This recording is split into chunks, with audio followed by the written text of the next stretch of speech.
જામનગરના નવાગામ ખેડ વિસ્તારમાં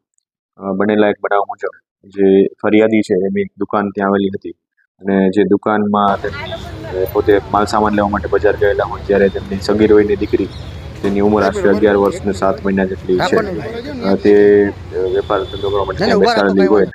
ત્યારે જે આ કામના આરોપી છે તે દુકાને આવેલા અને જે ફરિયાદીની દીકરી છે સગીર વયની તેની સાથે ખરાબ વાતો કરી અને તેને ઇનએપ્રોપ્રિએટ રીતે ટચ કરી અને અડપલા કરેલા હતા. તો આ બાબતની જાણ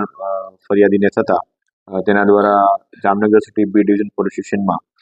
prevention of children from sexual offences એક્ટની કલમ 12 મુજબની ફરિયાદ આપવામાં આવેલી છે અને આ ગુનાને અનુલક્ષીને જે આ કામના આરોપી છે જેનું નામ છે ધર્મેશ પ્રકાશભાઈ સોલંકી, આ આરોપીને city B division police station દ્વારા અટક કરવામાં આવેલો છે અને હાલ આગળની કાર્યવાહી ચાલુ છે. તે બાબતની તપાસ હાલ ચાલુ છે.